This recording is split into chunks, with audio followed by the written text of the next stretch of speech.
Now we turn to the main event for the evening, which is the open lecture. It's my pleasure to welcome Emeritus Professor Rosalind Croucher to present tonight. Her topic, Making Rights a Reality, the Need for a Human Rights Act for Australia. Professor Croucher commenced her 7-year term as Commission President on the 30th of July 2017. She brings distinguished credentials to this role, having had an acclaimed career in legal education before 2017, with 25 years in university teaching and management. Rosalind was Dean of Law at Macquarie University until from 1999 to 2007, and at Sydney University from 1997 to 1998. She has lectured and published extensively, principally in the fields of equity, trusts, property, inheritance, and legal history. Rosalind holds a Doctor of Philosophy from the University of New South Wales and a Bachelor of Laws and a Bachelor of Arts with Honours from the University of Sydney. Before joining the Commission, Rosalind was President of the Australian Law Reform Commission from 2009 to 2017 and Commissioner from 2006 to 2009. There, she led several significant law reform inquiries, including on client legal privilege, secrecy laws, family violence, discovery, age barriers to work, disability laws, encroachment on freedoms in Commonwealth laws, and elder abuse. As President of the Australian Law Reform Commission, Rosalind also oversaw inquiries on native title, copyright, and serious invasions of privacy. Rosalind has received many awards, too many to count here, and to cap it off, she's a gifted musician and singer. So Rosalind, welcome to the stage. Thank you for that delightful introduction. And it's a great honour to be among such an esteemed group. I see many, many friends, a number of former deans and current deans. We have a collective noun, which I think, given the group, it would be all right to share. We call ourselves the has-deans.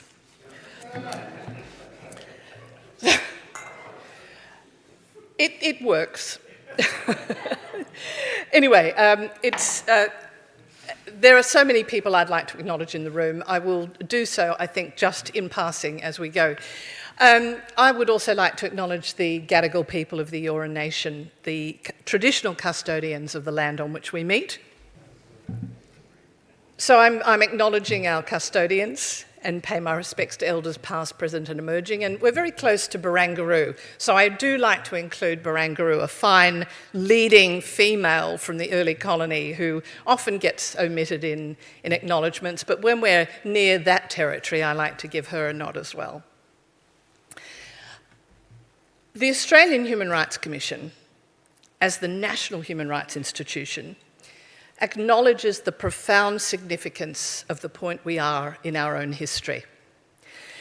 We affirm the significance of the Uluru Statement from the Heart and our support for the Voice referendum, which is the first step in implementing that great commitment.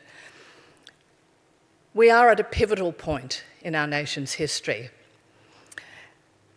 And my topic of this evening is also reflective of the moment in history for the protection of human rights and the importance of having our own law to anchor that protection at the federal level. For the past 4 years, I've been leading a project at the Human Rights Commission called Free and Equal, in which we have asked, what would make an effective system for the protection of human rights in Australia? Our proposal for a Human Rights Act, which we launched on the 9th of March this year, is a major outcome of that conversation. And it has formed the centrepiece of a number of the speeches I've given over the last year and a half. What makes our moment in relation to a Human Rights Act also particularly special is that 1 week after we launched our model, the Attorney-General of Australia, the Honourable Mark Dreyfus, KCMP, announced terms of reference for an inquiry to be conducted by the Parliamentary Joint Committee on Human Rights. And that inquiry was for a human rights framework for Australia, in which the Human Rights Commission's model for a Human Rights Act was one of the central pieces of that inquiry. And the alignment with that Free and Equal project is absolutely sublime, because the final piece in our work was to be a reimagined human rights framework. And so with the Attorney-General embracing the idea for a human rights framework and putting it into the forum of the Parliamentary Joint Committee on Human Rights, which is to report in March, is a dream come true for me. But to set the scene for my topic, I want to take you back to 1945, the final year of the Second World War. The nations comprising the Allies against Germany and Japan focused on how to protect human rights in the wake of the horrors experienced during the war. On the 26th of June, the month following the surrender of Germany, the Charter of the United Nations was signed in San Francisco at the conclusion of the United Nations Conference on International Organization, and it came into force on the 24th of October, which is now known as United Nations Day, the month after Japan surrendered in the Pacific. 3 years before, in the midst of the war in 1942, the Allies had subscribed to the United Nations Declaration. The aim was to establish an international organization designed to end war and to promote peace, justice, and better living for all mankind. Australia was one of the original signatories. And on the 10th of December 1948, the body established as the United Nations adopted the Universal Declaration of Human Rights. An Australian, Dr. H.V. Evatt, or Doc Evatt as he's familiarly known, was in the chair of the General Assembly at that landmark moment. This year is its 75th anniversary. One of the United Nations' first goals was to provide a roadmap to guarantee the rights of every individual everywhere. In December 1946, it asked the UN Commission on Human Rights to frame an international Bill of Human Rights. The first step was that Universal Declaration. What was distinctive about it was its move away from an international law that was about the rights of states among themselves to an international law of human rights, which conferred rights on individual people. That great document represented the coming together of different intellectual, philosophical, and political traditions into a set of common commitments for all humankind.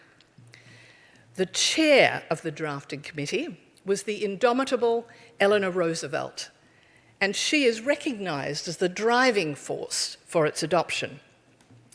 And it was another woman, Mrs. Hansa Mehta, a veteran of India's struggle for independence and a tireless advocate for women's equality, who was responsible for changing the language of the draft from all men are born free and equal to all human beings are born free and equal, in recognition of the need for gender equality. That moment in 1948 was celebrated and marked across Australia. The Honourable Michael Kirby, AC CMG, who is with us this evening, remembers that moment very well, and he shared this story Michael, I asked your permission to share it. I have shared it already without, but as you've declared it publicly, I thought it was all right to tell. The moment when your teacher, Mr. Gorringe, I think you mentioned to me earlier, gave you a copy of the Universal Declaration of Human Rights, as were children right across Australia at that time. And I believe it was on that flimsy aerogram paper that many of us would remember.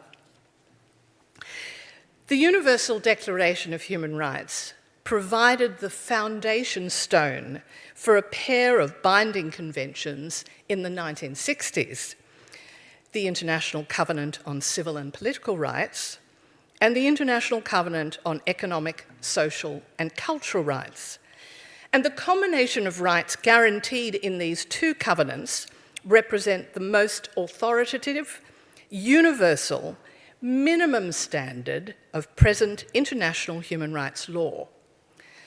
Together with the Universal Declaration, these three instruments are known as the International Bill of Rights. Australia was a founding signatory to each of these instruments.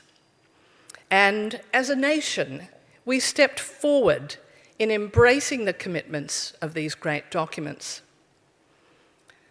Australia has signed and ratified each of the key international treaties since then. And it has not been a party political exercise. Both sides in our system of Westminster government, and in equal measure, have signed and ratified them, undertaking obligations to the world. However, little has been done to enact the rights and freedoms protected by these instruments into Australian law, despite the aspirations, perhaps encouraged, in the school children of Michael Kirby's young years. This means that the rights and freedoms enshrined in these international human rights instruments are not directly enforceable in Australia. Our promises to the world, while genuine, are not backed up fully in practice, and the willingness to do so has also fluctuated greatly over the intervening years. The absence of a Human Rights Act does not mean that we do not have a strong tradition of rights and freedoms. We do, and they go back to the Magna Carta of 1215. But it does mean that the rights and freedoms enshrined in the international human rights instruments are not directly enforceable in Australia. And this means that rights and freedoms can be conveniently distanced where the moment of politics pushes the issue. So something like freedom of speech, contained in Article 19 of the International Covenant on Civil and Political Rights, for example, is found implied in the limited freedom of political communication in our federal constitution as a legislative limit, not a positive right. It is also expressed in things like the limits on it expressed in defamation law, which has been in the headlines of late, and the grounds of unlawful discrimination. But if you wanted to pin it down more directly, other than in hyperbole, to explain to the person in the street, you'd be struggling. The idea of rights is in the vibe, perhaps, but not in law, as we saw only too well during our COVID years. From the perspective of the Australian Human Rights Commission, the absence of implementation of the treaty commitments is also still unfinished legal architecture. When we were put on a permanent foundation in 1986, the Commission was designed in tandem with an Australian Bill of Rights. The bill was passed in the House of Representatives, but did not survive the Senate. More recently, the idea was the principal recommendation of the National Human Rights Consultation, led by Father Frank Brennan, SJ, over a decade ago, with its report in 2009. It also did not progress then under a Labour government, which may have been more inclined to consider it. So institutionally, then, the Human Rights Commission is like a donut with a hole in the middle. We were set up as the implementation in some respects of the International Covenant on Civil and Political Rights, but without the central piece of legislative architecture around which we were designed. Now the landscape has shifted. There is already considerable momentum in the direction of stronger human rights protections in Australia in the form of dedicated legislative instruments as human rights acts in Queensland, Victoria, and the ACT. There is considerable agitation and advocacy in other state and territory jurisdictions towards this objective as well. We've also just gone through 3 years of public health measures in the face of COVID and significant intrusions upon perceived rights and freedoms in consequence. In some way or another, each and every one of us has encountered restrictions on freedom of movement, the right to peaceful protest, to return to our own country, and the requirement to provide personal information. Thankfully, those things have gone. But our awareness of the need for the protection of rights and the vast potential for breaching them without such protection was brought clearly into focus. Australians, generally speaking, were willing to go along with the imposition of these measures, guided by public health advice informing the restrictions imposed. And for the most part, governments openly justified their decisions, the premiers and first ministers maintaining an almost daily regimen of press conferences that assisted some acceptance of the limits to rights and freedoms that were part of the emergency response. Although the action of the former Prime Minister in having himself sworn in to multiple ministries without the knowledge of relevant ministers or the general public did not pass official scrutiny.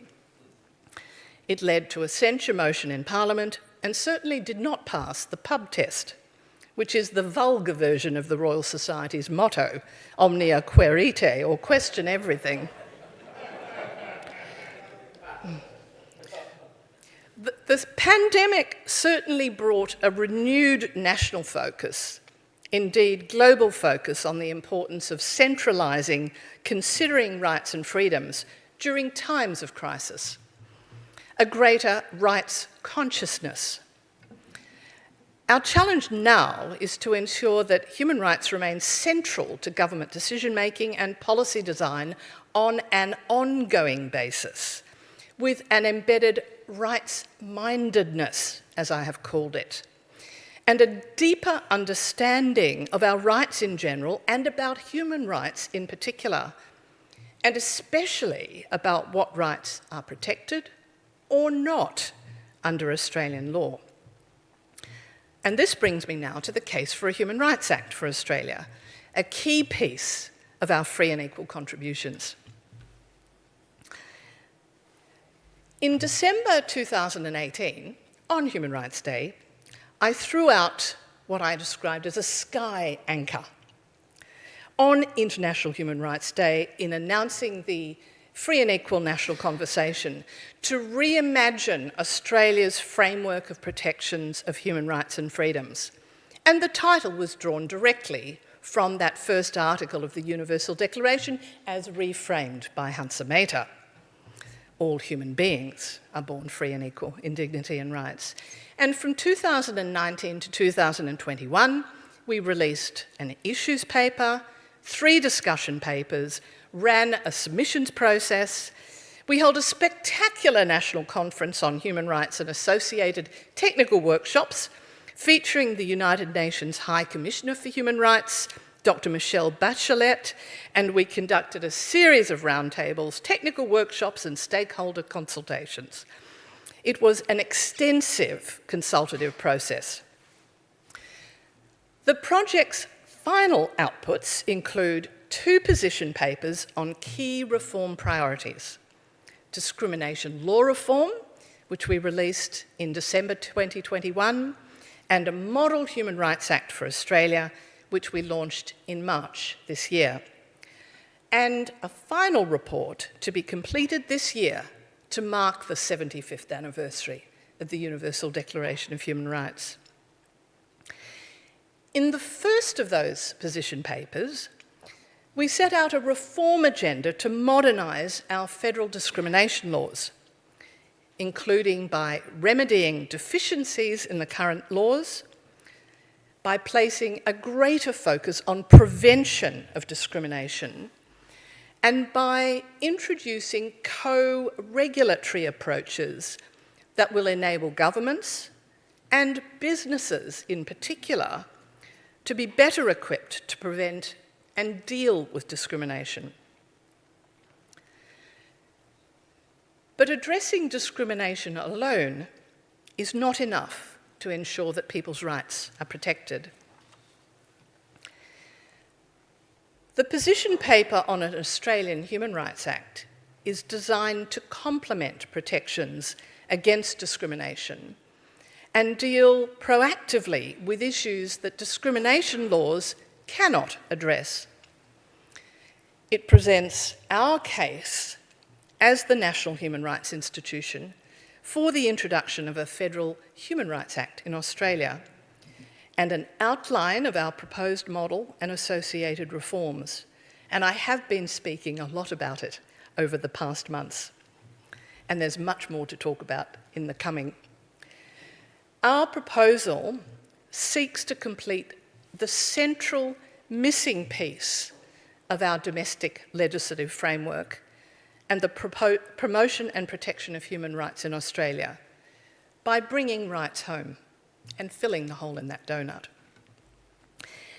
And by enacting a Human Rights Act in Australia, we will catch up with every other country in the Commonwealth of Nations by introducing comprehensive human rights protections in domestic legislation. It will complete that intended design of the Australian Human Rights Commission itself.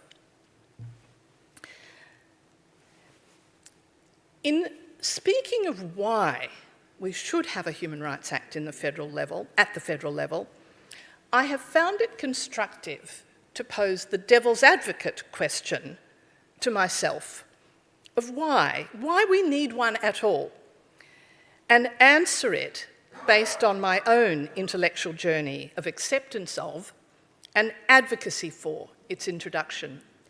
When I spoke on similar lines on this topic for the Osternash oration last year in the Northern Territory, I recounted some of your own journey, Michael, if I can refer to it, that I became familiar with in my research for that paper, and it echoed very strongly my own Road to Damascus journey in terms of accepting and appreciating the need for a Human Rights Act for Australia.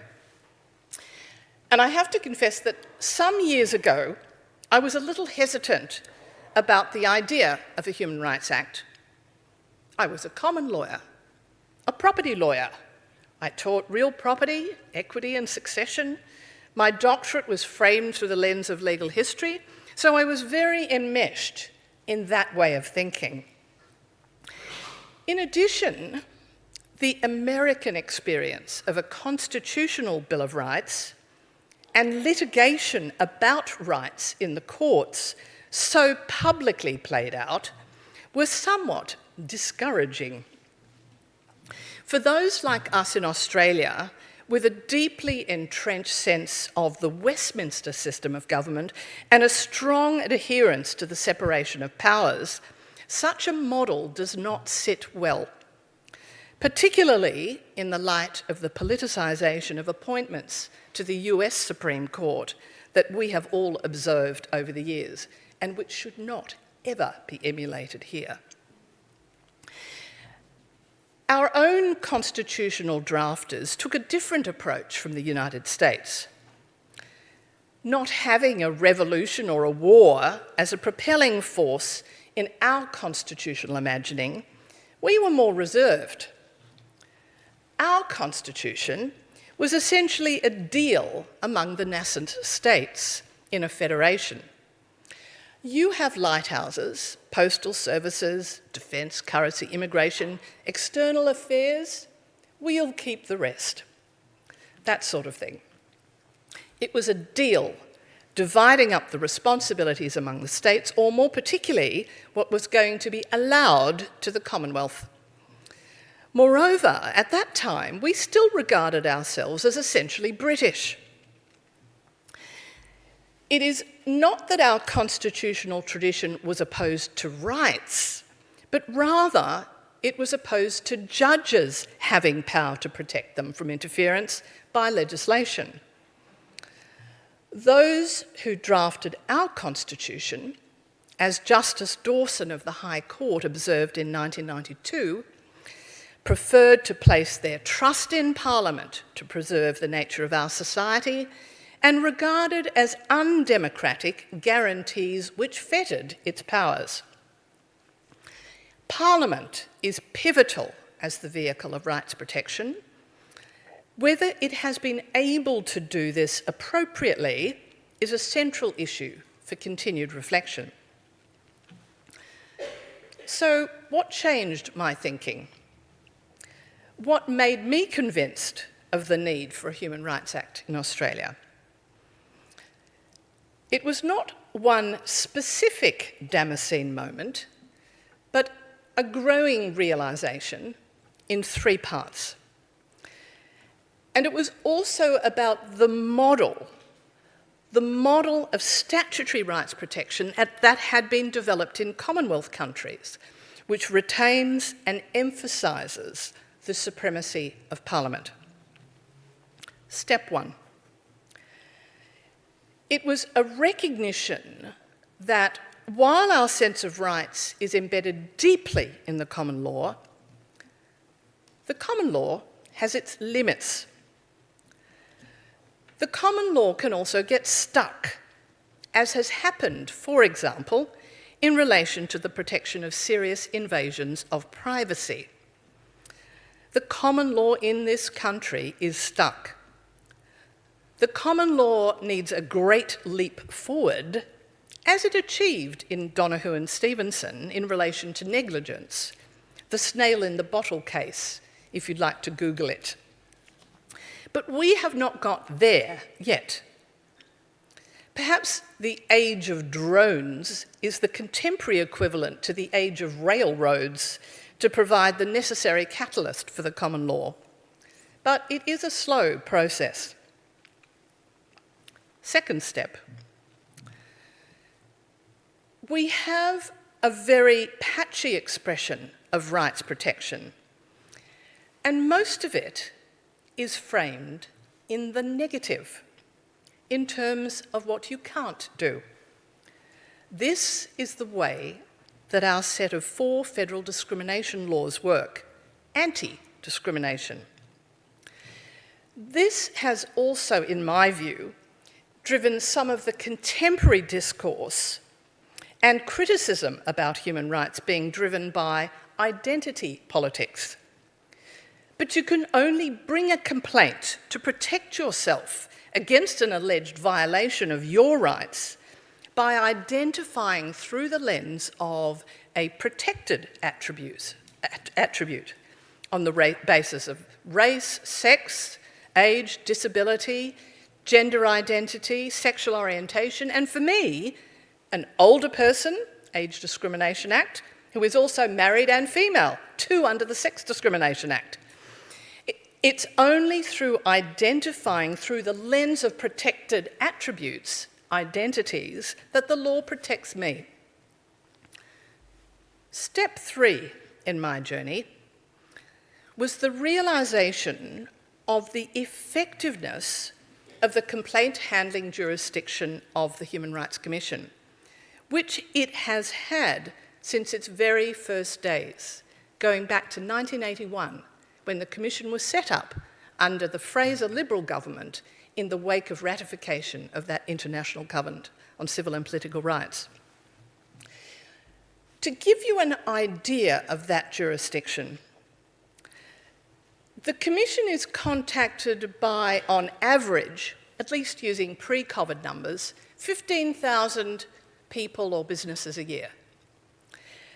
They want to know about the possibility of protection. They also want to know how to be a good practice, how to be a best model in terms of what they do. So we have 15,000, on average, inquiries every year.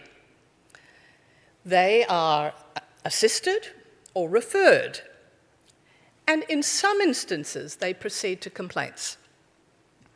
About 2,000 individuals each year, on pre-COVID numbers, pursue the Commission's formal complaints process, one that is based on alternative dispute resolution.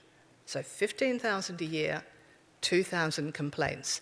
And of those complaints, fewer than 4% ever end up in a court.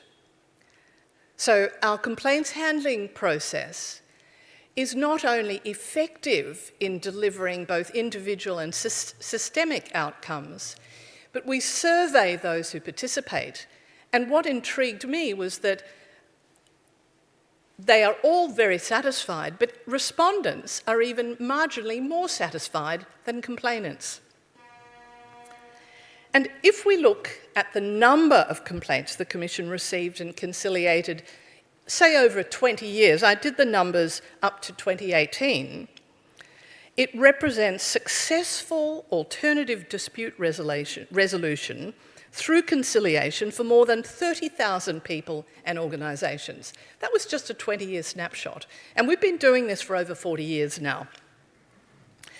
The process can also achieve many positive systemic outcomes through this conciliation process itself.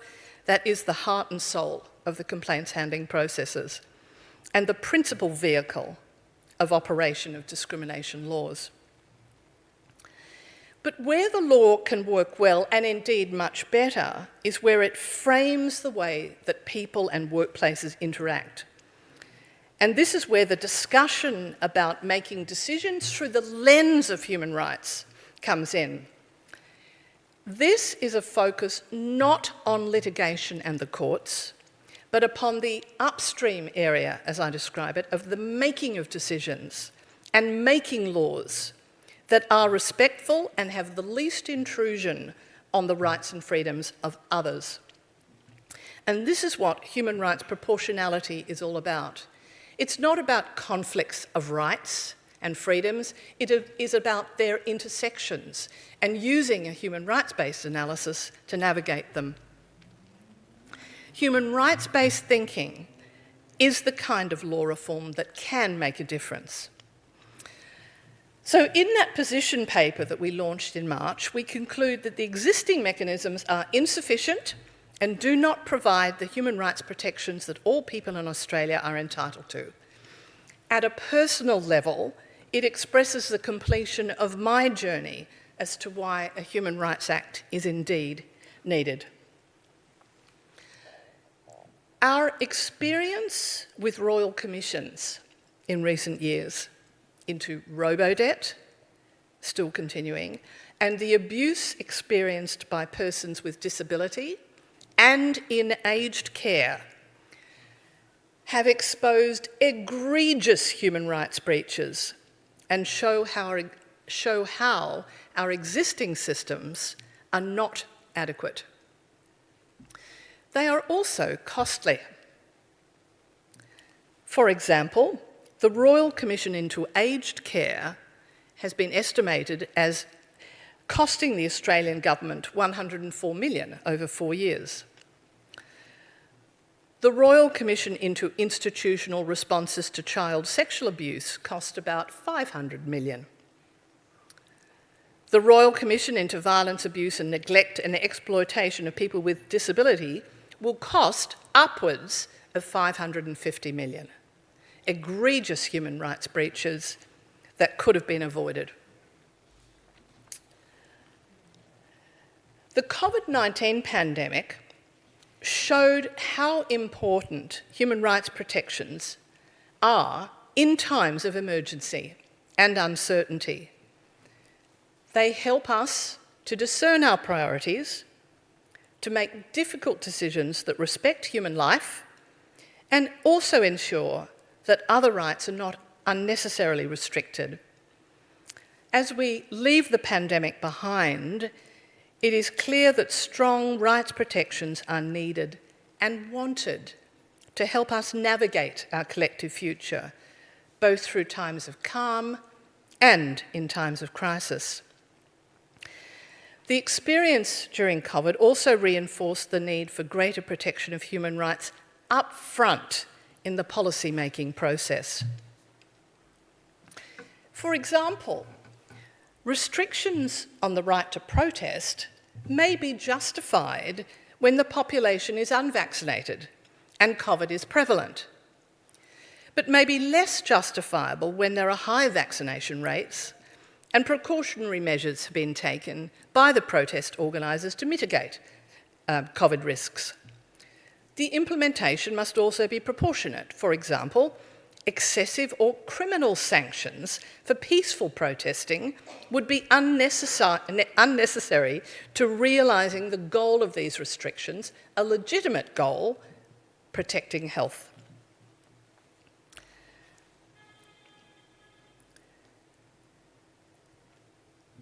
One example that I would like to give is in relation to border closures. Hundreds and hundreds of people could not return to Australia. And under Article 19, which of the articles? One of the articles of the ICCPR, the right to return to country is a fundamental right.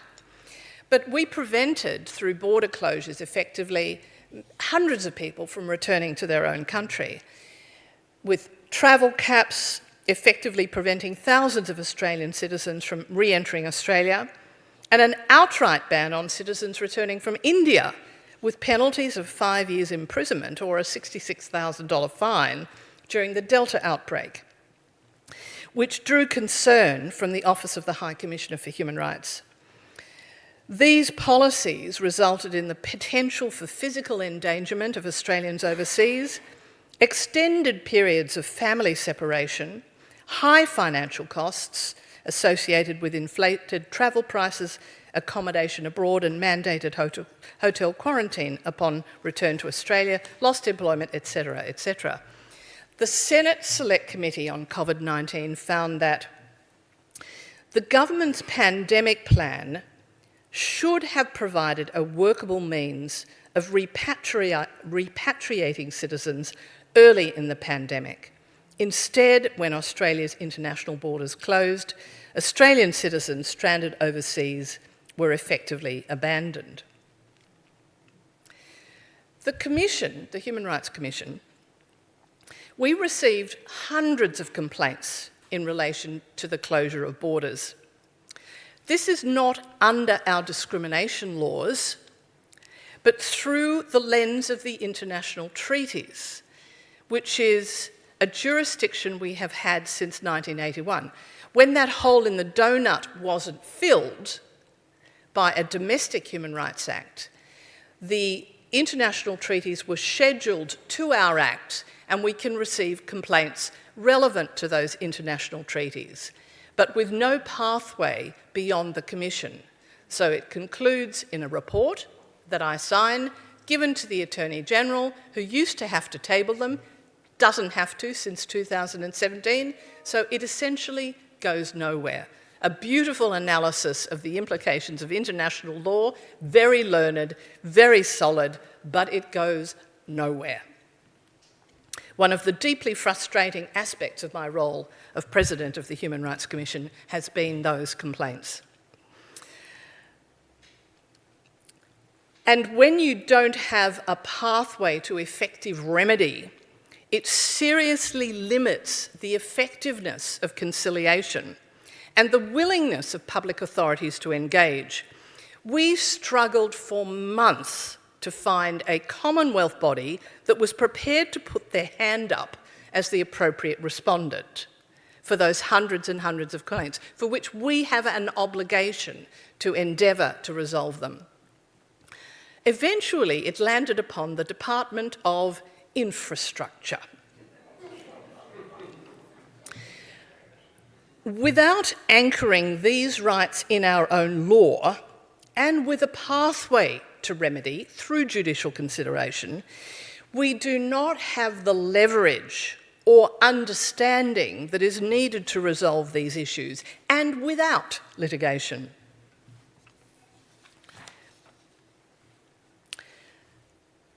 A Human Rights Act may not lead to perfect results, but it would help us make better decisions. COVID-19 has highlighted the need for a shared set of rights and values to guide us through difficult times. The need for better human rights protections in Australia can be summarised by the simple proposition that we should have proper protection of human rights at the national level because everybody's human rights matter all the time. To do so requires the embedding of human rights protections within the laws of our country so that they have practical effect for individuals and are consistently and coherently applied by government, not in the vibe but in law.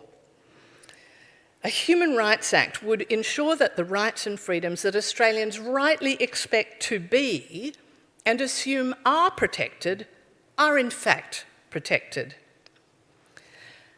Our model retains the supremacy of Parliament. It's described as a dialogue model, but its key point of difference is it's nothing like the United States. The possibility of court proceedings is included. Without it, you don't get the accountability leverage you need for improving decision-making. But litigation is not the point. It is the positive duty on public authorities to get it right in the first place by developing policies and framing decisions through the lens of a Human Rights Act. The beauty of a Human Rights Act is that it is expressed in the positive and embedded in decision-making and ahead of any dispute, providing a way of resolving the intersections of rights through a proportionality framework. A Human Rights Act names rights, it provides an obligation to consider them and a process by which to do it, supporting a cultural shift towards rights-mindedness becoming part of the national psyche, not just an afterthought.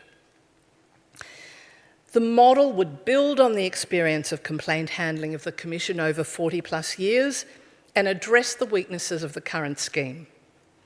It would provide a pathway to enforceable remedies and substantially improve access to justice and the accountability of government decision-making. It would be an evolution, not a revolution, in our ability to handle and respond to complaints. In my concluding remarks, I think of future generations. I think of my grandchildren. And I will finish with a reflection of them in mind.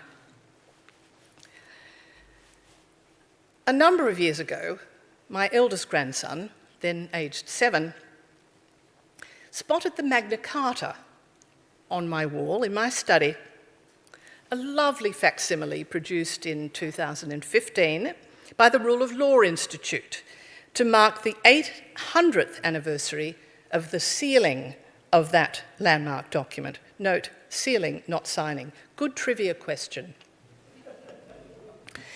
He said, rather impressed, "Grandma, you have the Magna Carta on your wall." How did he know about it? Through horrible histories on television, of course. A story of King John being nasty, exceeding power without accountability to Parliament. But how does this lead to a conversation about rights in Australia today? Over cornflakes, say, on a Sunday morning with your grandkids. It is hardly, the Magna Carta is hardly the Universal Declaration that the young Michael Kirby took home. It's not what you might describe as a highly accessible document in the medieval Latin of the early 13th century. It is iconic, perhaps the vibe of our understanding of rights, but over breakfast with the grandchildren. On access to justice, how about this? Nulli vendamus, nulli negabamus, aut differemus, rectum aut judiciam. To no one will we sell, to no one will we refuse or delay right or justice. Access to justice. But it's in that 13th century Latin. Human rights-based approaches give us the legal grammar for approaching complex balancing issues. It provides a greater embedding of our promises to the world in Australian law and the pathway to do so. A Human Rights Act for Australia is a missing piece in our domestic implementation of our promises to the world. In this year, the 75th anniversary of the Universal Declaration of Human Rights, we have the moment to seriously begin the process of making rights a reality by bringing them home.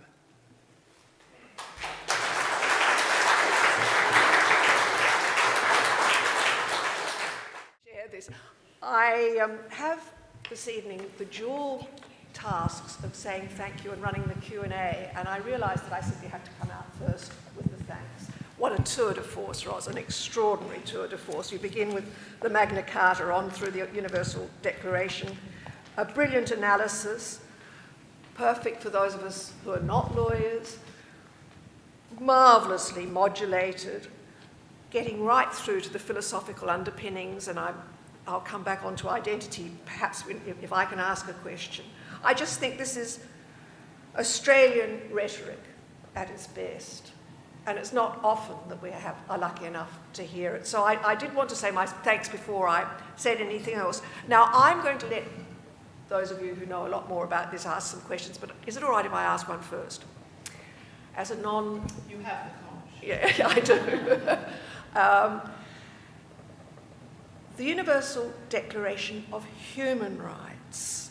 You're talking about the future, your grandchildren, and it's very clear that technologies are changing and that we are beginning to think about issues of privacy or privacy which are really being stretched and changed, and all of our old intuitions that underpin our philosophical approaches to many of those ethical issues are changing, particularly the one about being human.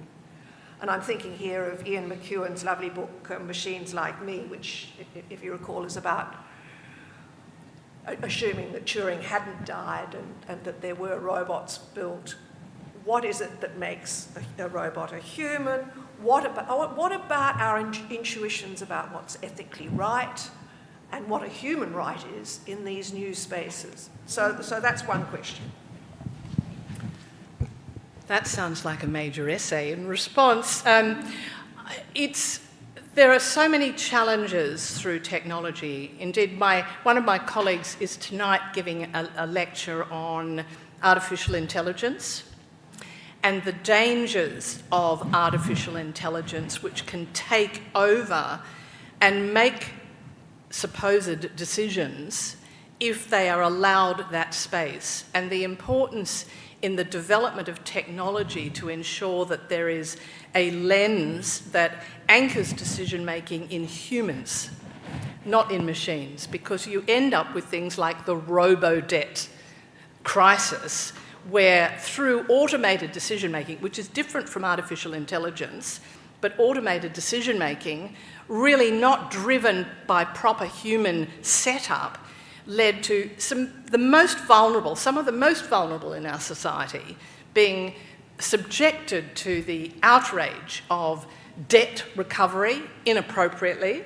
So the navigation of these issues through a human rights lens has been articulated in part by the work of Ed Santo, who's now a professor at the University of Technology, Sydney, in relation to human rights and digital technology, essentially. And one of the major recommendations in that we also refer to in the Human Rights Act model is the importance of decisions being made by humans, not by machines. But the scary world of artificial intelligence is where a solid anchoring in a human rights-based approach is absolutely fundamental and necessary. Human rights thinking has the tools. So do a number of the other fine ethical and intellectual traditions. I know from my work with great colleagues like Roy Barron and through medical law, the medical ethics framing is analogous to human rights thinking. You know, human rights is a distillation of that post-Second World War understanding of rights and expectations of the world at that time. But it was building upon established traditions of ethical thinking as well. It's not, human rights thinking doesn't have a monopoly on ways of calibrating decision making, but it was a framework that was agreed in a particular way by the nations who got together at the time. So that's sort of a slight perambulation. Just a little thing about AI. My daughter got through the first interview of a job with Services New South Wales, very enthusiastic. Roll up to the next interview, next level, was interviewed by an AI and was very disappointed by the whole process. A chatbot or something. And that's Services New South Wales. So they're already implementing independent things where the AI is the interviewer. Okay, now... That is alarming. Yeah, exactly. And that's a state government body. Particularly if it's in the recruitment. I found a way to get through some of the initial chatbot things that you get in some areas by saying human. Yeah. And that tends to trigger an escalation within the system. Yeah. Just a question. Assuming the voice gets up, what are the implications for Human Rights Act? No, that's a really good question. I'm thrilled to be able to answer that one. Because in our model, one of the key planks that I have not referred to, it's called a participation duty. And we sought to do something innovative that is not in the state and territory instruments, but captures a key obligation in 3 very specific treaties. One, the United Nations Declaration on the Rights of Indigenous People, the Convention on the Rights of the Child, and the Convention on the Rights of Persons with Disabilities.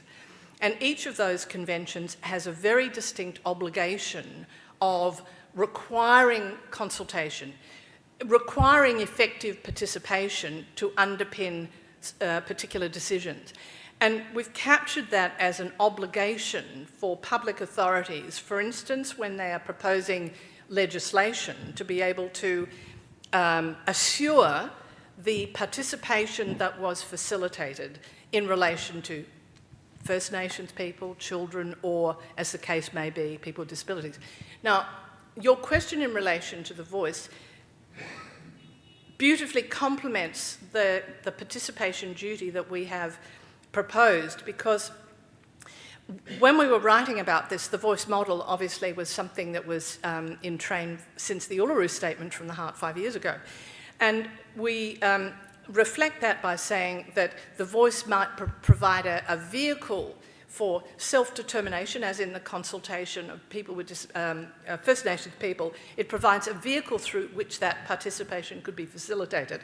But it would mean, for instance, using an example, if, say, the Commonwealth was proposing a nuclear waste dump on lands which are traditional lands of particular Indigenous community, then they would be obliged under our model. They might be obliged through the voice to use a voice, but what is effective self-determination or participation in relation to something like that would engage the relevant communities. But it's the obligation to do it, not a passing, well, we're being nice and we're asking, but rather a real obligation. And there are many examples of policy that have been developed. They might have a good objective, but the way they've been framed is punitive. One example I'll give you is, it's called Parents Next, which was a program developed to encourage particularly young Indigenous mums into the workforce. That was its objective. It was supposed to be supportive. But the model through which it was designed was punitive. If you didn't attend, you lost your support. If you didn't do this, you lost your support. It was, you know, these blanket rules of exclusion. You couldn't, in theory, you would be far less likely to be able to do that or develop a system that has generated the Robo-Debt Royal Commission if you had the policy designed in proper consultation. And the voice is a self-determination mechanism, as in nothing about us without us. It's the rule of thumb in disability. It's the rule of thumb in relation to First Nations consultation as well. So it would absolutely complement, and we provide a vehicle for that through something we've described as the participation duty. Okay, I think we'll go then Alison and then Robert Clancy. Yeah. Alison, you go ahead. Professor Croucher, thank you very much for a most stimulating talk. I'll be thinking about it for weeks. Can I suggest that there is another aspect of Australian life in which important decisions are not made by the people, and that is the way we go to war? And you would be familiar, of course, with the fact that we have the royal prerogative, which still operates in Australia, and this year, in spite of protest from many parts of Australian civil society, a select committee of the Parliament decided to retain the status quo. That will mean that one of the most important decisions an Australian government can make will be made without any democratic representation from the people at all, but just by the executive government. And this could become very important. So while I wish you joy with your campaign this year for a Human Rights Act, which I think is way overdue, as you have shown, there is this other aspect which has still to be dealt with and is also, I would suggest, part of human rights. Thank you. Most stimulating question. I would have expected nothing less. It's a kind of question that I've not turned my mind to through the model, but I would like to. So shall we say, I'll take that question on notice. I would like to think of how that can play out, because I was thinking, you know, what is the power we vest in our Parliament? I mean, it goes to those sort of higher order constitutional questions, really, but it's a fascinating one, and in the true spirit of a philosophical engagement, I would like to reflect upon that to see how it would sit. But, I mean, the basic rule in terms of our political system is that if we do not like the way that our parliaments are behaving, we vote them out. Which is the essence of the trust that we put in our parliament. But your question's a really interesting one, Alison, so if I may, I'd like to ponder upon that one a little more. I hope this is not another question on notice. That was a wonderful presentation. I really look forward to it and I enjoyed it immensely.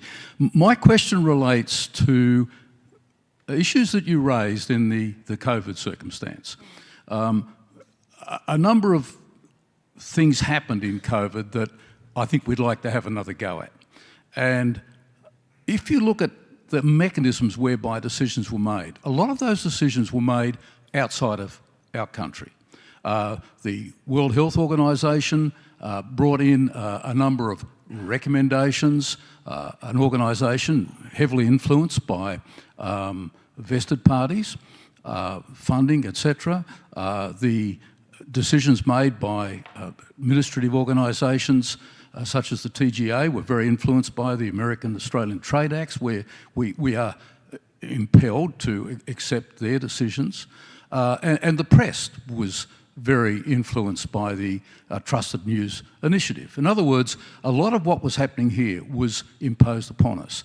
Now, that's fine. The pandemic, in its major way, is behind us, but we're moving on, and there's a residue of a number of those that are changing advice into instruction, particularly with the World Health Organization.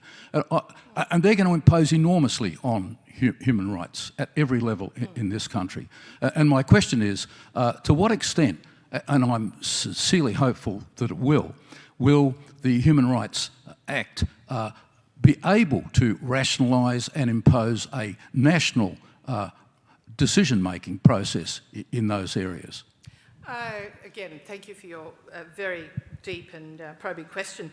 I know you posed it as a statement in some respects, but I would like to think that our decision makers here were guided by health advice. Now, that health advice came from a range of sources, but it was the lack of calibration. So where the Human Rights Act approach comes in, it doesn't solve everything, because public health and protecting the lives of our citizens, protecting the lives of everyone in this country is of fundamental importance of human rights. The right to life is an absolute right. So it was a very good reason for wanting to protect people, the goal of public health. But when you get so much legislation done through delegated mechanisms, you start to get the breakdown of the balance in our democracy between the role of Parliament, the role of relevant people. So some of the points that were exposed, for example, in Victoria, which does have a Charter of Rights and Responsibilities, I'll say a little bit about how it was effective, but in Victoria, the ability to issue the order of closing, the curfew, doing the curfews, etc., did not sit with the relevant senior person, but someone else could be authorised to make that order. And there was a court case challenging it, and the judge in that case commented that this person who was effectively appointed on that very day gave this order that effectively closed down the whole state of Victoria. So it was a questioning of the authority that person was given. Now, that wasn't directly through a Human Rights Act, but there was a lot of scrutiny of the failure of democratic mechanisms, the use of intense use of delegated legislation, which had already been a matter of concern in the Parliament itself, was highlighted. So much of the COVID stuff was done through delegation. So you've got a case like that exposed the weakness of the appointment process of authorising officials. A second weakness was within the Human Rights Act framing within Victoria, that the way it was expressed under the public health legislation in Victoria essentially gave warrant to public health over everything, with no consideration of economic and social consequences, even within a state that had a piece of legislation that protected it. However, where the Human Rights Act in Victoria did assist was it gave the leverage to which I referred, because it enabled the Ombudsman in Victoria to use that act to directly criticise the way that the closing of that housing complex that was done without notice, this whole tower was just closed down, bang. So all of the steps that should have been followed were not. So the Act became the tool for exposing those failures. It also gave leverage to the opposite number from the Australian Commission in Victoria, and similarly in Queensland, the Queensland Commission, which is the closest to the model that we're advocating for at the moment. It used the leverage of the Act to intervene, for instance, for a person who was stuck in that border limbo and had an assistance animal. And the problem with the animal and the border crossing all became very complex. And when you get a bureaucratic approach that has no calibration into it, your blanket rule, wall goes up, stay there. But in that case, the Queensland Commission was able to use the leverage that the Act provided. So it provides tools. It's not a panacea for everything, but it is the foundation stone for starting to build generation upon generation of better understanding, particularly in the public service, in public authorities. They have the Code of Conduct and the APS, the Australian Public Service Commission values, they have all of that, but they don't have that sense of proportionality hardwired into the design of policy, the design of legislation. So they are the pieces which it can improve. Your comments about the World Health Organization, I can't comment about that, but I can comment about how we manage and calibrate the decisions. And there were many good decisions, you know, in terms of our general faring as in public health terms, but there are lots of points that really affected individuals. You know, the pain in nursing homes, that was the emotional turmoil and pain that was caused through the way that was handled was very difficult. But there were points in those jurisdictions which have these pieces of these tools that provided some solutions on the ground in the UK, in Victoria, in Queensland, and in the ACT. And it's that leverage that is missing now. Thank you very much for your consideration. I first must, of course, wholeheartedly endorse the encomia of the President and every other speaker about the calibre of your address. Apologies for my voice. But to some extent, this question has already been anticipated by the first one. But I want to put it in a different way, which might cast a different light on it. In the unspeakable event that the referendum is lost later this year, which is a possibility, I fear, what effect would that have on the sort of human rights acts which you would recommend, or how it would operate? Because it would represent a denial of human rights to a proportion of our population, wouldn't it? Look, thank you for the question.